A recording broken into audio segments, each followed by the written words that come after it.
Good afternoon, everybody. My name is Christian Madrano. Today, I will be preparing some food for my two dogs, Max and Rex, while answering some CCR questions. First things first, we gotta wash the dog bowls. But before we do that, let's establish the question.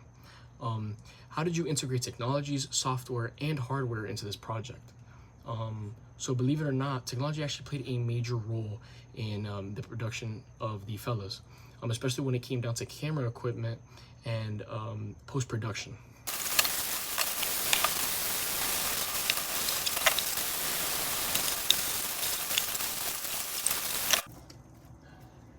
Now that we washed the dog bowls, let's go give them some food.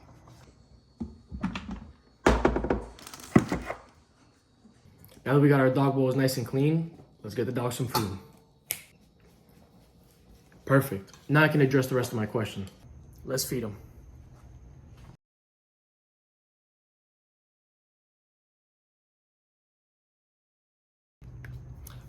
My short film, The Fellows, was actually shot on a Nikon Z8 paired with a 24 to 70 millimeter GM2 lens.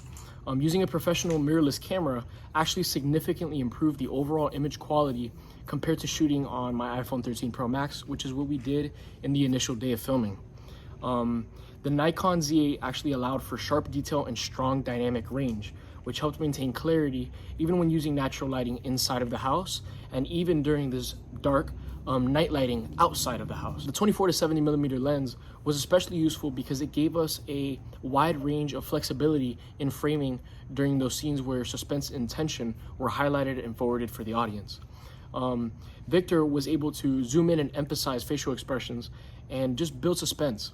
And for wider shots, he would adjust the focal length to capture more of the environment, which actually helped to establish space and context. The 2.8 aperture also allowed for a more shallow depth of field, subtly separating the characters from the background and making the film seem more cinematic. Even though our equipment was high quality, we still used handheld camera movement intentionally. This showed us that technology alone, when filming, doesn't necessarily matter. What matters is how you use it and using it correctly, depending on the scene that you are filming. The handheld movement actually added realism and tension at the beginning of the film, such as the part where the homeowner is being followed by the intruder into his house. In post-production, editing software was used to structure pacing and control tonal shift. Cutting choices were very important, from transitioning to that suspenseful first half to the more comedic, satirical second half. Timing was especially important for reactions and dialogue. Sound design was also integrated digitally. The slapping scene where the homeowner slaps the intruder after the intruder tries walking into the home was integrated afterwards, as it was two different scenes where two different slaps occurred. We had to choose one different slap because if we added both, then it would sound tacky and it wouldn't sound realistic. Without digital editing tools, layering sound and controlling timing actually would not have been possible.